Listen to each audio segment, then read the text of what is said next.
பிக்லி விக்லி கதை. உலகத்துல முதல் சுயசேவை பல்பொருள் அங்காடியான, அதாவது செல்ஃப் சர்வீஸ் சூப்பர் மார்க்கெட்னு சொல்லுவோம் இல்லையா, அந்த அங்காடியான பிக்லி விக்லியின் உரிமையாளர் கிட்டத்தட்ட பங்கு சந்தை போர்ல ஃபர்ஸ்ட் இருந்தாரு. நீங்க தெற்கு இல்லனா மத்திய மேற்கு யுனைடெட் ஸ்டேட்ஸ்ல இருந்தது இல்லனா உங்களுக்கு இந்த பிக்லி விக்லி பத்தி தெரிய வாய்ப்பில்ல.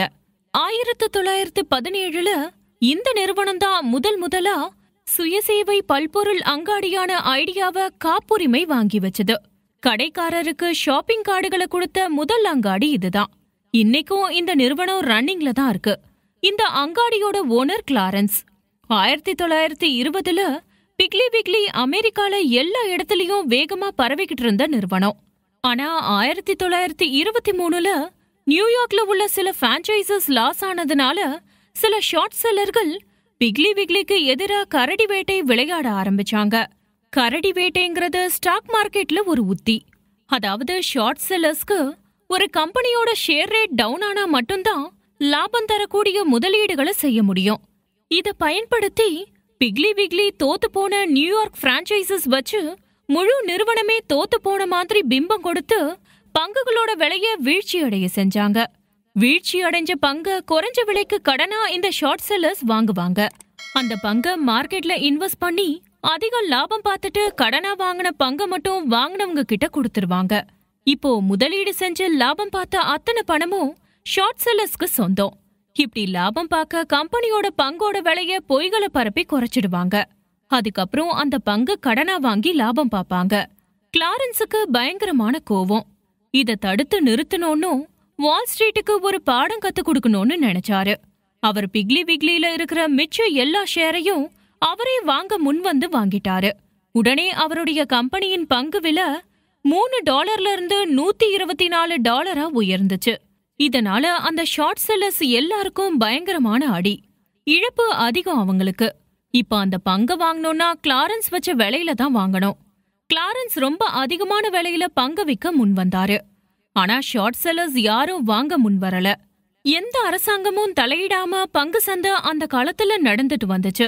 அதனால ஹோல் ஸ்ட்ரீட் பங்கு சந்தையோட மொத்த வழிமுறைகளை கிளாரன்ஸ்க்கு எதிரா மாத்தினாங்க. அவரோட ஷேரை ஹோல்டு பண்ண ஆரம்பிச்சாங்க. அது போக ஷார்ட் செல்லர்ஸ் ஏற்கனவே வாங்கின பங்குகளை விக்கிறதுக்கு கால அவகாசமும் கொடுத்தாங்க. இதனால ஷேர் ரேட் குறைய ஆரம்பிச்சது. வேற வழி இல்லாம கிளாரன்ஸ் அவர் வாங்கின எல்லா ஷேர்ஸையும் குறைஞ்ச விலைக்கு விற்க முன் வந்தாரு. சில ஷார்ட் செல்லர்ஸ் அந்த பங்கு வாங்கினாங்க. அதுல கொஞ்சம் பணம் சம்பாரிச்சாரு கிளாரன்ஸ். ஆனா அவரோட கடனை அடைக்கிறதுக்கான பெரிய தொகை அவர்கிட்ட இல்ல. கடன் கெடுவும் முடிஞ்சு போக உடனே கம்பெனி பொறுப்புல இருந்து விலகிட்டாரு. கம்பெனி திவால் ஆயிடுச்சு. அவருக்கு சொந்தமான பங்களா பிக்லி விக்லின்னு எல்லாத்தையும் வித்துட்டாரு. நான் தோக்கணும்னே பங்கு சந்தை வழிமுறைகளை மாத்தியாச்சு, அதுதான் என் வீழ்ச்சிக்கு முக்கிய காரணம்னு கிளாரன்ஸ் சொன்னாரு. தொடர்பிழைகள். தொடர்பிழைனா ஒண்ணுமில்லைங்க, இங்கிலீஷ்ல கம்யூனிகேஷன் ப்ராப்ளம்னு சொல்லுவாங்க. ஒரு நிறுவனம் ஊழல்ல சிக்கினாலும் அது எந்த தப்பும் செய்யலனாலும் ஒரு சின்ன தப்ப எல்லாரும் பெருசா சொல்லுவாங்க. அதுதான் இந்த கம்யூனிகேஷன் பிரச்சனை. ஒரு நிறுவனம் கழிவுகளை நீர்நிலையில கொட்டுனா அதனால பிரச்சனை வந்தா அந்த புதிய விதிமுறைகளை உள்ளூர் மக்களுக்கு அங்குள்ள வாரியம் சரியா சொல்ல தவறிட்டாங்கன்னு தான் சொல்லணும்.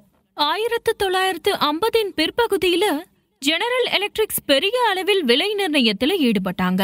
கிட்டத்தட்ட 29 எலக்ட்ரானிக்ஸ் நிறுவனங்கள் $1.75 பில்லியன் மதிப்பிலான இயந்திரங்களின் விலையை நிர்ணயம் செய்ய ஒத்துழைச்சாங்க. ஆனா கஸ்டமருக்கு சாதாரண விலையை விட 25% அதிகமான விலையேற்றம் இருக்குன்னு சொன்னாங்க. ரேட் பிக்ஸ் பண்ற முடிவை ஜெனரல் எலக்ட்ரிக் தான் எடுக்குதுன்னு அவங்க மேல அவதூறு பழி போடப்பட்டது. சில பேர் இதனால ஜெயிலுக்கு போற சூழ்நிலை வந்துச்சு. இதுக்கு காரணம் ஏன்னு அலசனா பின்னாடி தெரிய வந்த ஒரே பதில், சரியா கம்யூனிகேஷன் நடக்கல. அதாவது கொடுக்கப்பட்ட விஷயத்த நடுத்தர மேனேஜர் தப்பா புரிஞ்சுக்கிட்டு அத சொல்லி இருக்காரு. இதனால விலை நிர்ணயம் பத்தி விவரிக்க ஜெனரல் எலக்ட்ரிக்கு தடைன்னு கோர்ட் ஆர்டர் போட்டாங்க. ஆனாலும் பல பேர் இத நிரந்தரம் இல்லன்னு நம்பினாங்க. கோர்ட் வரைக்கும் போய் நடுத்தர மேனேஜர் தான் காரணம்னு குறை சொல்லிட்டு வர முடியாது.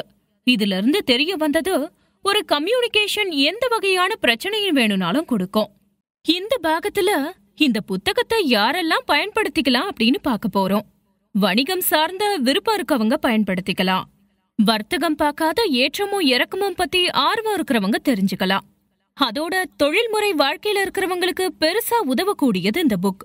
அப்புறம் ஸ்டாக் மார்க்கெட்டிங்ல ஷேர் வாங்கினவங்க, அது சார்ந்து விருப்பம் இருக்கிறவங்க, அது சார்ந்து இயங்கிக் கொண்டிருக்கிற நிறுவனங்களை பத்தி தெரிஞ்சுக்க இந்த புக் ரொம்ப ஹெல்ப் பண்ணும். இறுதியா கம்பெனி தலைவர்கள் பயன்படுத்திக் கொள்ள நிறைய விவரம் உள்ள புக் இது. இந்த புக் நிச்சயமா உங்களுக்கு ஹெல்ப்ஃபுல்லா இருக்கும்னு நினைக்கிறேன். நன்றி.